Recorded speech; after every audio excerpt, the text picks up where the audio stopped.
My name is Tim, and I'm here to help explain why we're all sitting at home. But first, I want to say that I'm not a medical doctor, and nothing I say should be taken as medical advice or opinion. If you have specific questions, or if you feel sick, please contact a doctor. I don't care if they're your doctor, I don't care if you have a doctor. If you feel sick, please contact a doctor. COVID-19 is a virus. Now, a virus is just a bundle of proteins and DNA that can't reproduce on its own. Instead, it has to manipulate the machinery inside of a cell in order to do so. It injects genes into the cell, and then the cell effectively becomes a small factory for producing viruses. And it does this until it's full, and the cell bursts open, releasing viruses which can then go and affect other cells. Coronavirus is just a type of virus. It's a flavor of virus.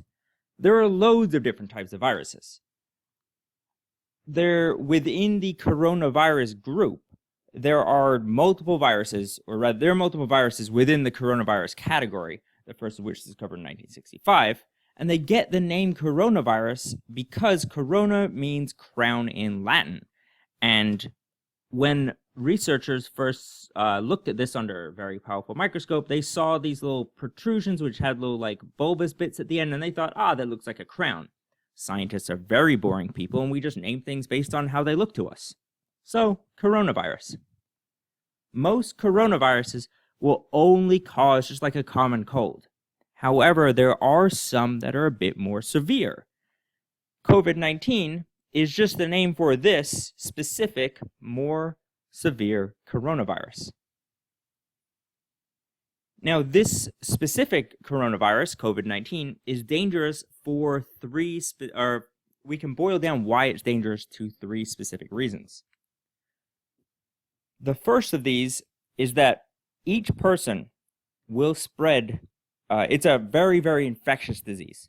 It has a high rate of transmission. This means that each person will spread COVID-19 to two or three other people on average. This allows for an exponential growth of the number of infected people. Secondly, people can infect others while not showing symptoms themselves. Although you may have heard, most people, if they get this, it doesn't actually feel like anything. They don't even get sick. And that's sort of communicated as a good thing. But in fact, that's part of what makes COVID-19 dangerous. Because most people are asymptomatic, but can still infect other people, you can be a vector for this disease and not know it. Finally, it has the capacity to cause serious illness or even death, specifically within vulnerable populations, which in this case tends to be the elderly, people above 60.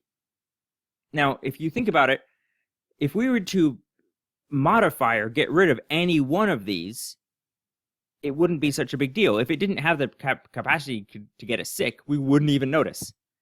I hear a lot of people saying, it's just like the flu. It's not like the flu. Because with the flu, there are less people who are asymptomatic. There are less people who can spread it but don't realize they have it. If you get the flu, you know that you have the flu. You feel terrible.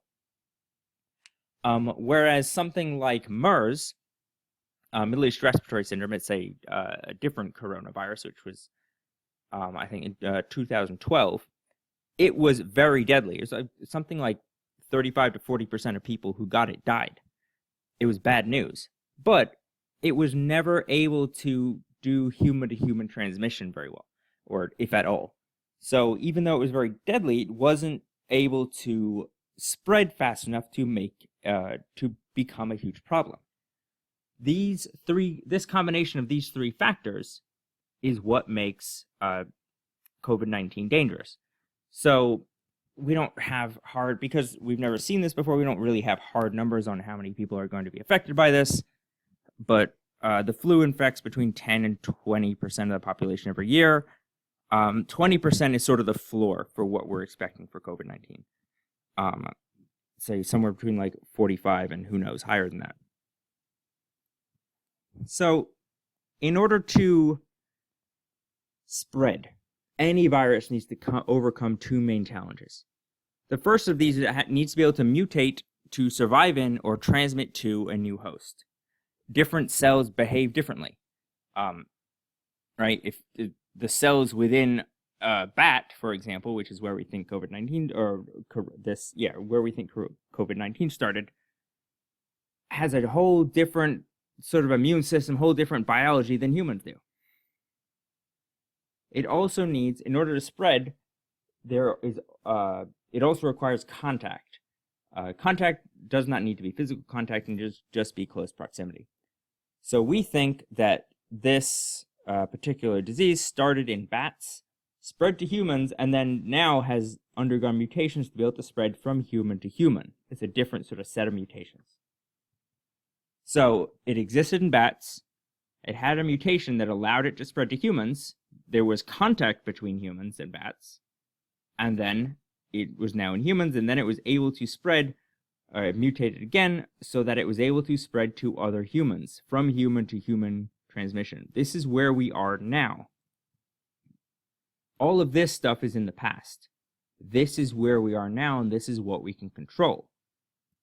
We can control this through something called social distancing. You may have heard this in the news. And this specific graph has been all over the place. Excuse me.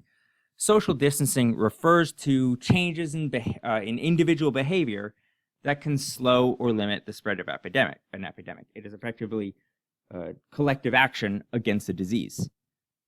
Here we see two possible ways that COVID-19 could spread. On the y-axis, we have the number of people who are currently sick, and on the x-axis, we have time.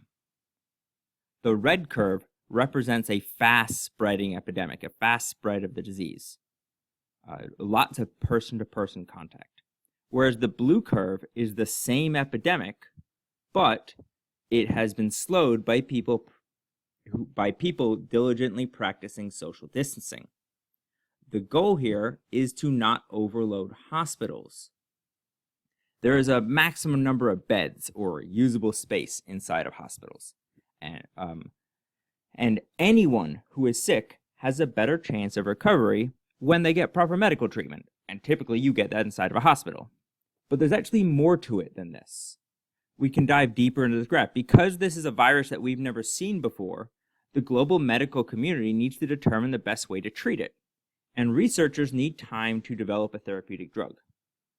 Social distancing delays the spread of a disease, over which we will have time to learn more and to help other people, or to help more people survive. So as we learn more about it, so this line here represents our knowledge over time. We also need to think about how many people are healthy to work in hospitals, right? The people who work in hospitals, nurses, doctors, janitors, the people who cook, literally everyone inside of a hospital is important. So, but they also get sick too. So we need to take that into account. So if we reduce the number of people while they get sick and then have to have time to recover, we can see that by delaying this peak, we actually allow time for them to get better, and then we can treat them. Without this, the time in which we have the least knowledge and people with which to enact that knowledge can coincide with the time of our greatest need. So again, this goal here is not to prevent the spread of a disease. Epidemiologists accept that a disease such as this, which is sufficiently infectious, will spread through a population. Our goal here is to limit the speed of that spread so that the healthcare system is overloaded. Let's go back here for a moment. People have to go to the hospitals all the time for various reasons. If you get in a car accident, right? If you get in a car crash here, right here, that is more, you are less likely to survive because the hospitals are already overloaded, whereas if you got into that car accident any other time. This is currently what's happening in Italy. A lack of social distancing practices can actually, so this is to say that a lack of other social distancing practices can actually make other illnesses more dangerous or even deadly, as a hospital that's over capacity has to turn away new patients. Again, this is not hypothetical. This is what is currently happening in Italy. And I'm not trying to scare anyone, right? The panic is genuinely never helpful. But also, neither is assuming that we can just go about our business and everything will be fine.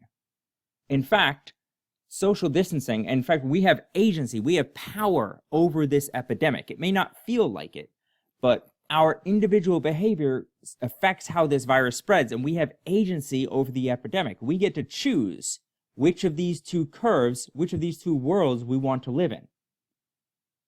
And in fact, we have historical data that shows that this is true. You can pause this and read the whole thing if you want to do it. It's from the Washington Post, Tim Meko, I'm not sure. During the worst flu epidemic we've ever seen in the world, 1918, the Spanish flu, St. Louis and Philadelphia behaved very differently. St. Louis practiced proper social distancing. Philadelphia tried to do that too late, and we saw a spike. So I want to finish before I get to what we can do is just statements like, well, we're all young, so none of us will die, right, is really potentially hurtful because you don't actually know if you're talking to or around anyone with a compromised immune system, right? You may not know if someone just has an immune problem or has gone through chemo or may just be otherwise sick, right? So that statement may be hurtful to that person. So see if you can avoid that. Secondly, we've seen the spread of this disease as also coinciding with a lot of anti-Asian racism. This can cause people to not want to go to the hospitals because of stigma, and it's important that we sort of call out the smaller instances and smaller and seemingly insignificant statements so that they don't build up into a larger thing. This is, in fact, anti-racist behavior as a mechanism of public health. So what can you do? First, do not panic. It helps nothing. Secondly, still don't panic. This is not Ebola. Although any individual dying is genuinely sad, the overall mortality rate is at this point unknown. It could even be less than 1%. This is cause for concern and not panic. Wash your hands. 20 seconds, use soap. Soap is more effective than hand sanitizer and actually helps protect your skin for longer. Again, prepare, don't panic. Hopefully you've already gone out and purchased a bunch of frozen food or canned food. If you haven't, go do some of that. Buy some fresh food too. So you'll be sick of canned food eventually. And practice social distancing, right? Stay home. Don't go to places with large groups of people. Don't go to a sports event, although most of them have been canceled, right? Don't go out to the club. Don't go to anywhere with a lot of people if you can avoid it, right? Particularly if you can avoid it, because there are some people who can't. There are some people for whom going to work they can't self-isolate at home, because if they did, they could end up homeless because they could not pay their rent.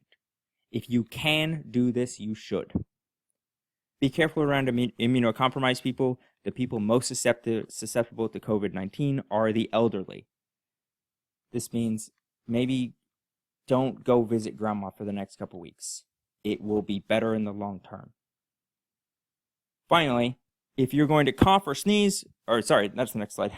If you have to go out and you've been around a large number of people, change your clothes when you get home. When I get home, the thing I want to do the most in my life is give my little baby daughter a hug. But I always change her. This is something I do anyway. Take your shoes off when you get home. There are all sorts of things that are on the ground, right? When someone sneezes, all those particles are going to go to the floor. You're going to traipse them around. Just take your shoes off when you get home. Now, when you cough or sneeze, make sure that you pretend you're a vampire and cough in or sneeze into your elbow. The reason you don't want to cough or sneeze into your hand is because then your hand's gross, right? If you sneeze into your hand is full of germs now. Don't do that. Practice social distancing and wash your damn hands. Thank you. There are two very good links here. One is about how social distancing works. This is some of the best examples of best sort of method of communication that I've seen, and then I've seen some do's and don'ts of social distancing, and how to what you can and can't do. Right? You can still go outside. You can still go for walks. Just don't go to where there's lots of people. Have a great day. Wash your hands.